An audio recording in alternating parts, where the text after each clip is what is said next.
series of how the Lord tries to steal, or how the devil tries to steal the calling and the destiny on your life.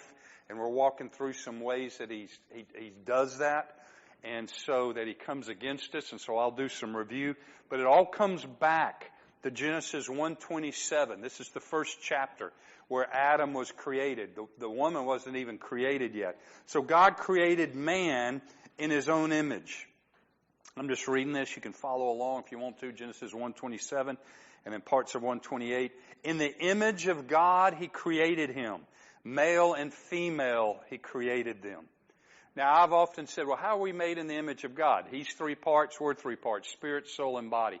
But I heard a Hebrew scholar that's an academic talk on this week that gave an insight that was really cool I'd never heard before. He said that Hebrew right here is not exactly the way we've seen it, created in the image of God. To make it short, he says we were created to reflect the image of God. You were created to mirror who He is, what He does, and what He's about in the earth. Let's just pause here, because we're in no hurry to get through this series. Let's just pause here for a second. You realize Eden it calls it the Garden of God. I'm digressing a little bit, but it's a good digression. See, there's heaven with God and His spiritual family all around Him. All kinds of beings. We've heard about angels. We've heard about the seraphim and the cherubim. We've heard about the creatures, with 4 different creatures. All these, but people that have, if you go into it and you talk to people that are seers, there is much spiritual beings, other spiritual creatures, as there is here on earth. God the Father loves family. He loves hanging out with people. He loves relationships. He is a relational God. One of His base characteristics is love. And He had His spiritual beings, spiritual family. And this is Craig. He said, it's time for an earthly beings and earthly family.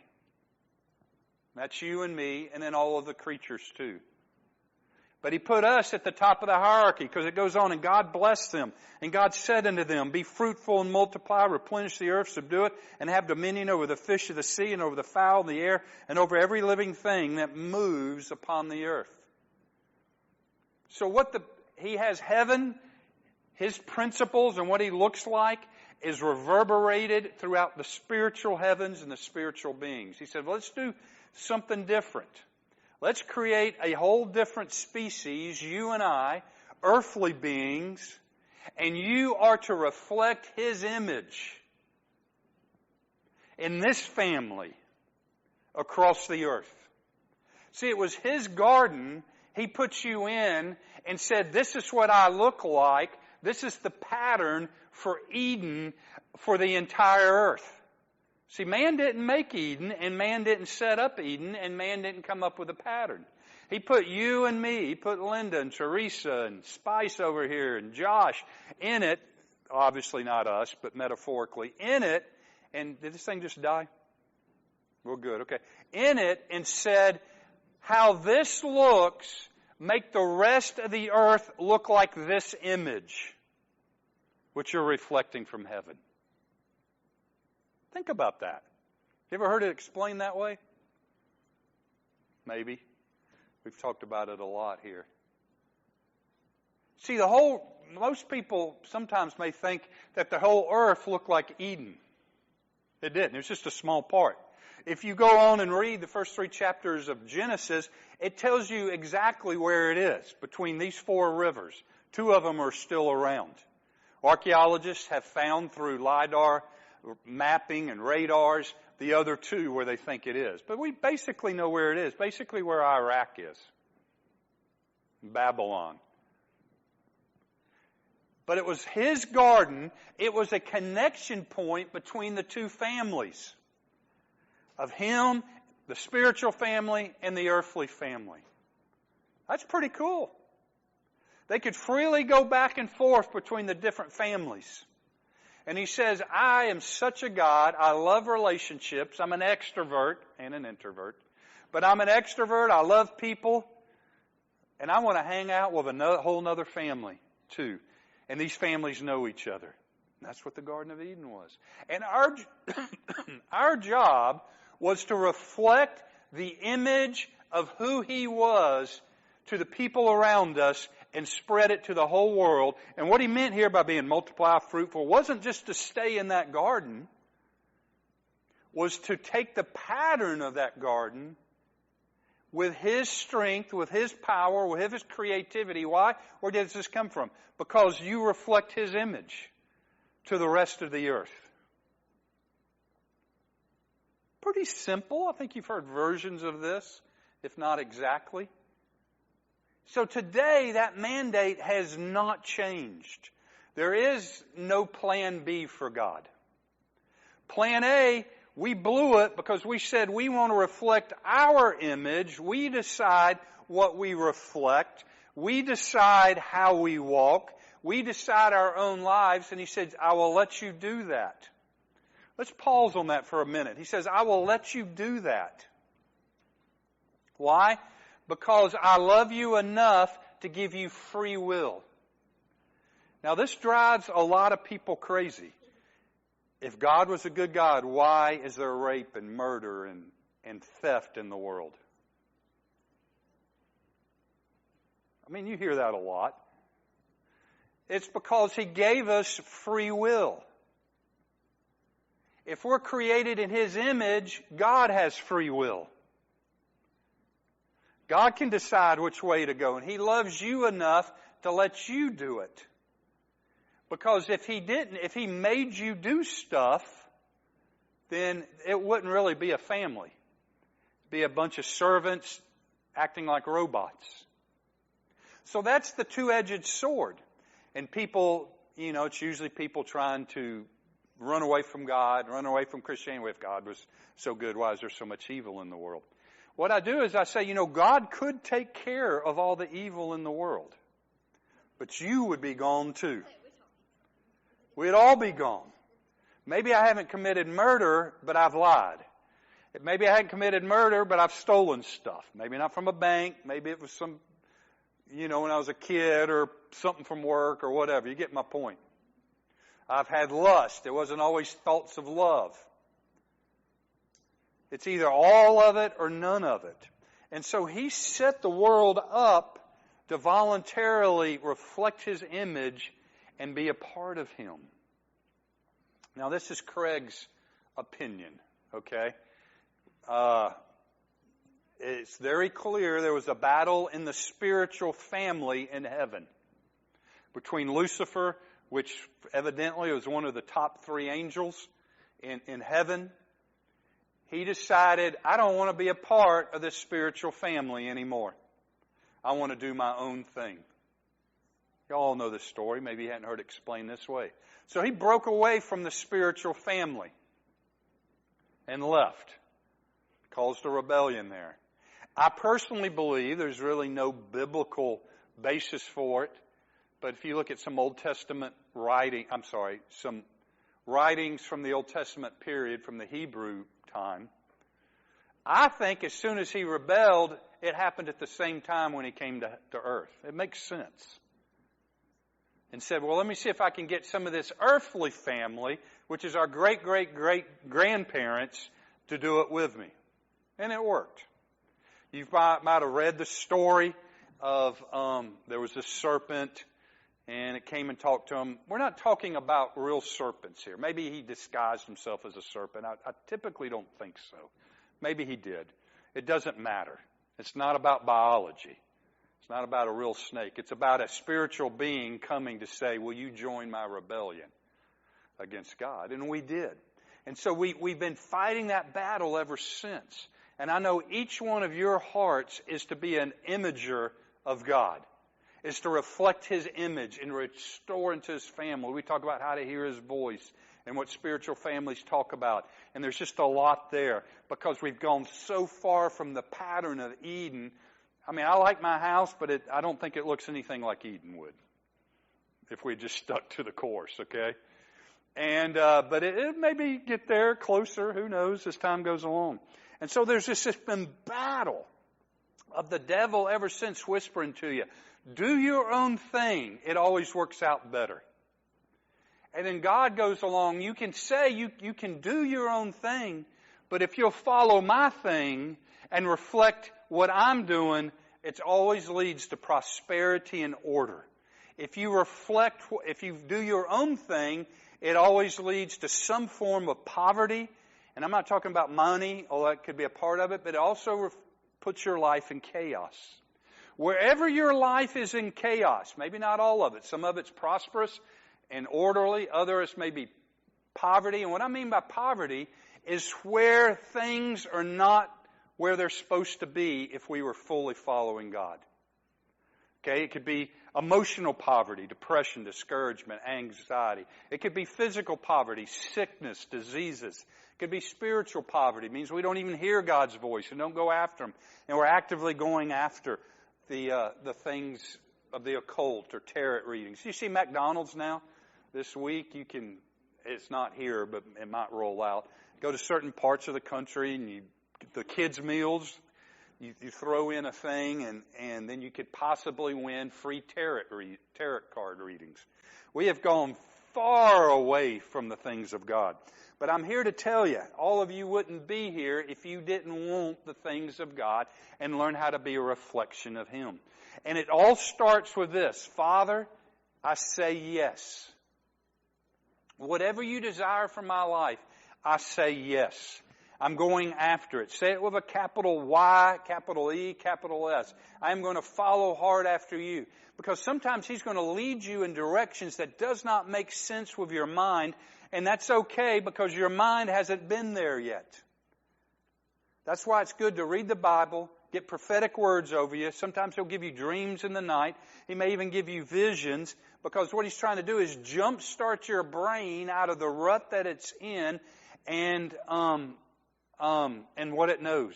Years ago, I've been on many missions trips. I was going on a missions trip with a group of people, and it was just an interesting missions trip.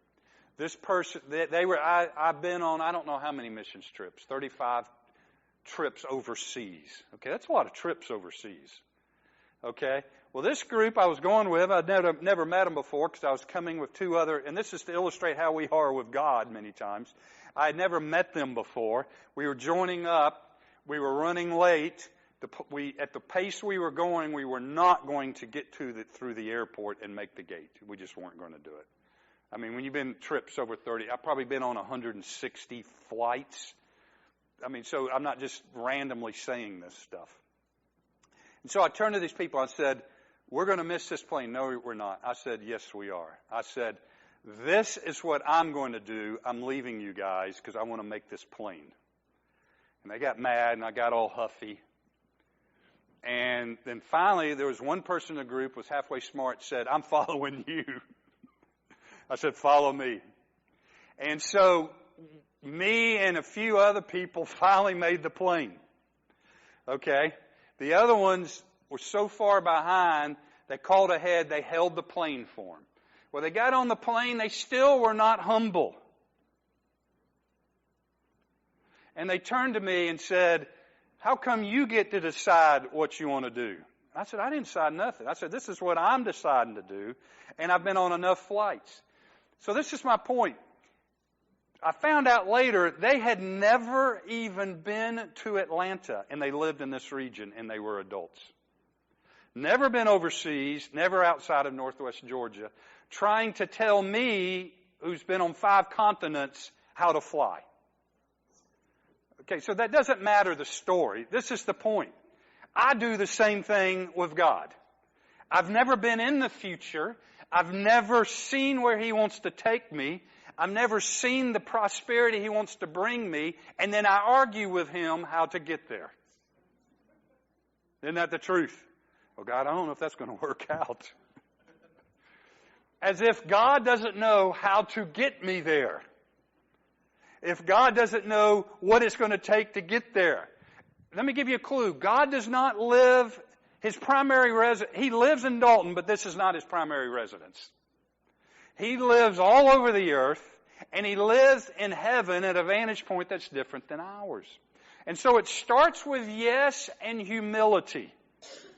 Okay, maybe I haven't seen everything, even as smart as I am. I'm being sarcastic, but don't we all think that? At least me and maybe nobody else. But we at least think that way. And so, when you say yes and humility, his goal is to get you to prosperity. I love this verse in Ephesians 4:28. Let me define prosperity with this verse, Ephesians 4:28. He who has been stealing must steal no longer, but he must go to work, doing something useful with his own hands. Now this is the passage. That he may have something to share with those in need. God is not promising you $1 million. Maybe it happens. I don't know. It might be your future. But he is promising you, I can get you to a place financially where you can take care of your own, led by him, and those around you. Let me tell you, if he gives you $1 million, that's great. He wants to give you $1 million. But it says, to him who has been given much, much is required. There's going to be more people you're going to have to help in need in whatever way he leads you. It may just start a business so you can employ 10 families. And you take care of those 10 families that way. Prosperity is also this. I'm not tormented by thoughts in my soul and memories. That can take time, but he wants to get you to the place where you're reflecting more of him and his image around you. It does take time, changing things up, but he wants to do that because you're a part of his family. Those of you that have kids or want to have kids or seen kids, which should be everybody, you want those kids to be better off than you. And God, you can't be better off than God, but God wants to prosper you. Spirit, soul, and body. And it starts with going yes and humility. Just stop arguing with God. It's amazing. Take it from me. Every time I've argued with God and go, I never exactly use these words, like that's a bad idea. But we've all thought of it, haven't we? Or I don't want to go there. I guess I'm the only one. But when those thoughts come, just realize, just give up. This is what I found is God, at least for me, doesn't change his mind. All right, do it your own way. It's free will. You can reflect whatever image you want. And we love reflecting our own image, don't we? And so we'll go on in life. A year later, my life is even worse in that one area. It may be blessed in other areas. He will bless whatever areas line up with what he's telling you. If you're doing what he wants you to do in your marriage, it's going to be blessed. But if it's not, but you're not doing it in your finances, he can't bless it. He can only bless what you have rightly aligned with his image. It's pretty basic, isn't it? But it's so true. So if you're walking with people and their lives are messed up, your life is messed up, in some area you go, Father, what part of the image, and this is where the Bible, we have to know the Bible and get good counseling. What part of the image doesn't line up with your image? And then when you get that, and you usually sort of know because it's chaos. If there's chaos in your life, in your family, in your work, God's never that way. How do I know? Because it says in Genesis 1, it was before the earth was formed. It was dark and void, and he put it in order. Everything, when we follow God, he puts it in order. The problem is sometimes it's sort of like a Lego toy, your life. If you've built this big old extension with Legos off of your life in some area, and you've done it, your wisdom, or you might have even had a right heart, but it wasn't the way God wanted to do it. What do you have to do to get that Lego toy to look like it's supposed to look like? You got to tear that part off. Well, my gosh, you're going, I have spent a lot of time on this Lego toy. I have spent a lot of time doing it this way. I don't want to tear it off. I got 10 years into this Lego toy. I know I'm being basic today, but hopefully you can take this to the Lord. So, a year later, you haven't torn off this Lego toy because you got 10 years invested in it. Guess what? It's still there, and it's still chaotic. I'm telling you, just quickly get the hammer. or the chisel, or both. You might need both if it's been there 10 years. You put the chisel, hammer it, and go, Father, this is painful. It's cutting off a part of me, and you know what it is. It's a part you have built, you have invested, you have put emotions in, you have maybe put physical stuff in, depending on what it is. I'm telling you, when God shows you that this was not built the way He wanted it to do, it's going in a different direction, cut it off, because a year later, when you go back to Him, and you're even more tired than you were the year before, you know what He's going to say? The exact same thing He told you a year before. Cut it off. He's not mean. He's not going to do a transformer on you for it. You know, that thing just magically start becoming something else. Like, no, cut it off. That's what the Bible means about pruning. And He says, I prune. And so you go, this is painful. He goes, I know it's painful, but pruning is pruning a bush or flowers. I guarantee you, you're going to look so much better after I prune this thing off. It's going to be a weight that's not there. Yeah, it's going to hurt for an hour, a day, or a month. I don't know how long. Depends on how much time you got invested. And if that Lego toy is connected to other people's Lego toys, they're going to get mad at you, and they're going to scream and holler at you. But just cut it off. I heard this great counseling. I'm about to give you a joke. I heard this great counseling instructions. It was a couple of weeks ago. I actually videotaped this 3-minute. I didn't videotape.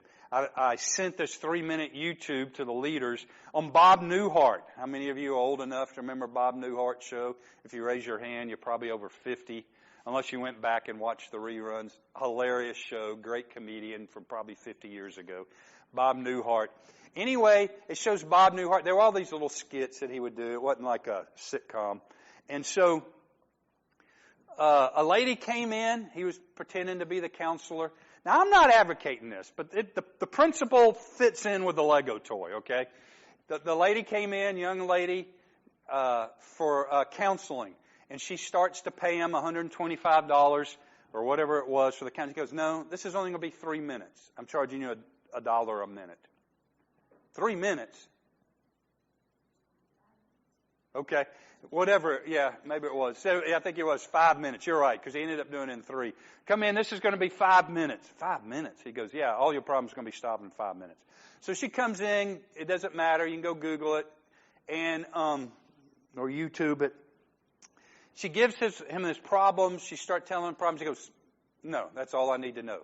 She goes, that's all I need to know. Well, what about my mom? What about this? What about how I was raised? He goes, no, that's all I need to know. And he said, get ready. I'm giving you your advice in 2 words. She said, I'm ready. She said, should I get out a piece of paper? He says, no, I think you can remember the 2 words. And he says the 2 words, and then he yells it and scares the girl to death. Stop it! She goes, no, you don't understand how I was raised. No, stop it. And this is the whole skit that goes on.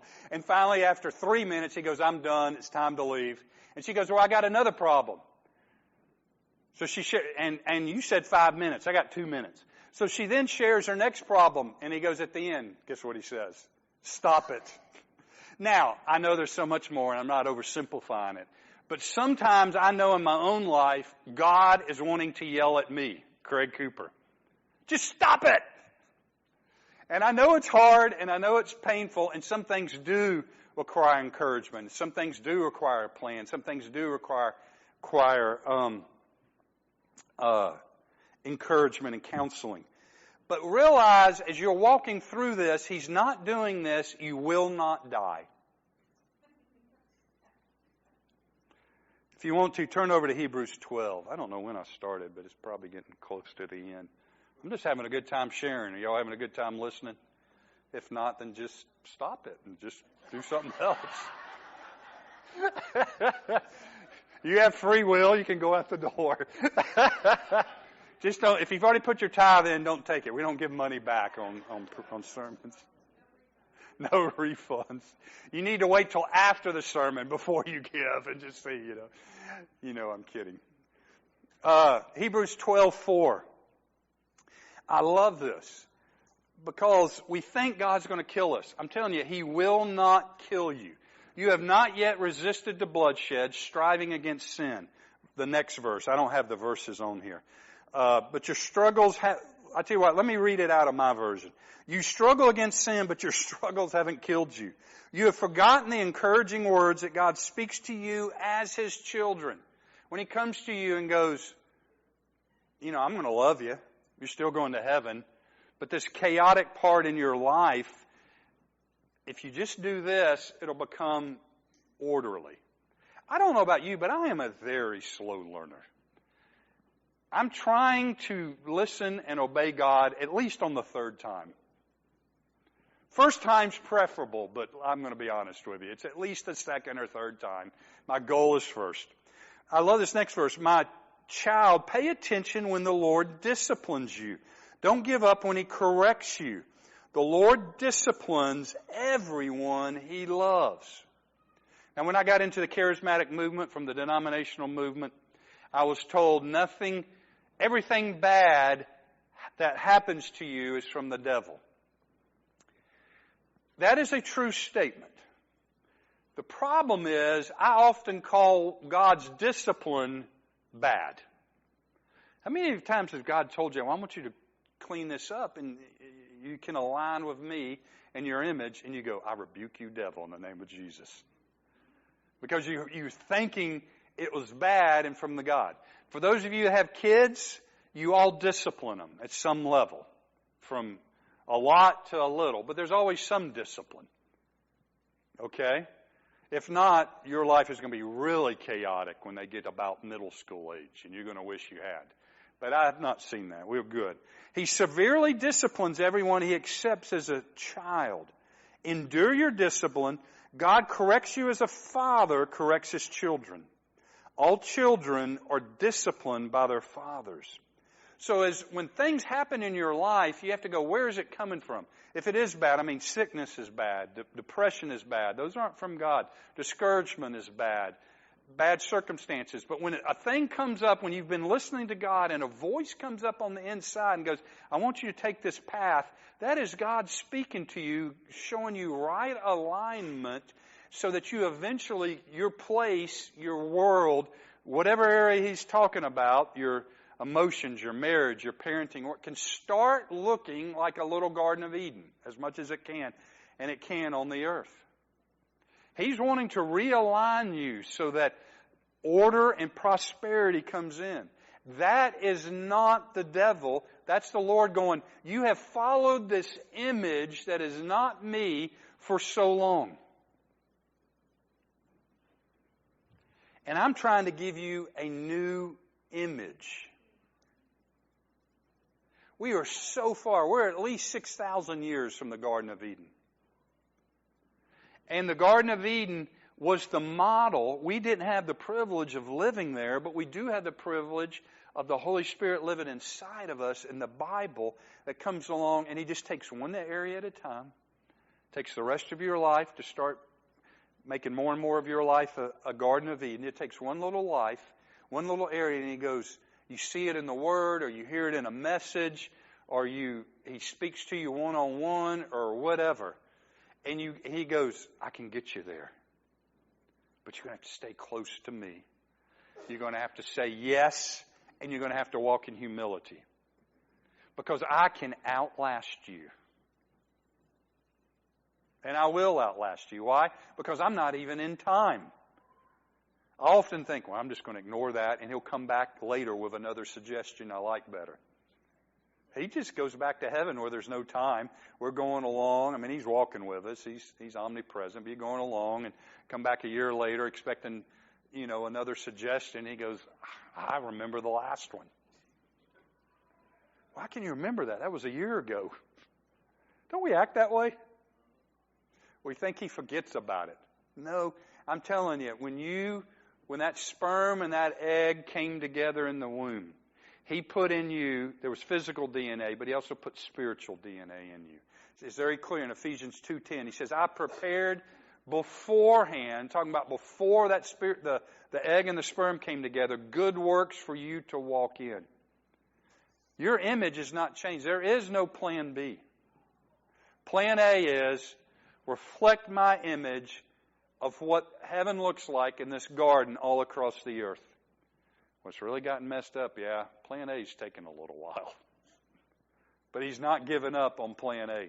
He's not given up on you. And as we talked about last week, as we close, I just want to reiterate, one of the things that come in, that the devil throws at you to get you to stop saying yes, walking in humility, following His voice, is you go, it's hopeless. Man, how many times have I followed God? Sometimes it could take years. My life's pretty good, but I'm trying to affect my family. I'm trying to affect whatever area the Lord's given me. And it's like, this is never going to happen. This is hopeless. Maybe something you're personally fighting. You know, you're getting better at it, a sin that besets you. It's less than what it was, but it's still there. I'm here to tell you, you keep listening to the image, which is Jesus' voice, the Father's voice. You keep following the plan. The image and plan's the same thing in many ways. You keep doing that. Nothing is hopeless. Well, why does it take so long? I don't know. Varies each time. If you're believing for a family member to get saved, or a spouse to just halfway be a good parent, or a good husband, or a good wife, see, they have free will too. Right? God's not going to force them. Now, He's convicting them, He's bringing them, and you keep doing your part, and He'll keep doing His part. Don't give up hope. Maybe you need to take a rest, but you just go off, get in God's presence. That's where you're filled up. Because I'm telling you, if He's shown you the path to go, shown you what Lego toy part to cut off, what Lego toy to start putting back together, He will finish this thing. But don't let the devil, who messed up the image and talked us into following our own image, come along and go, it's never going to happen. It's not going to work. It's foolish. You've been doing this for 10 years or 10 days or 10 hours.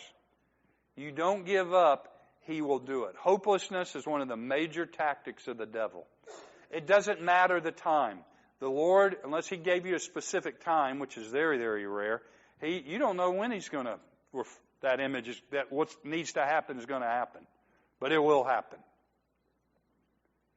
And usually I found the longer it takes, you are doing major, this is spiritual warfare, you're doing major spiritual warfare of realigning what the image is to what it's supposed to look like with God. But that's how you bring the Garden of Eden into your world today. Amen.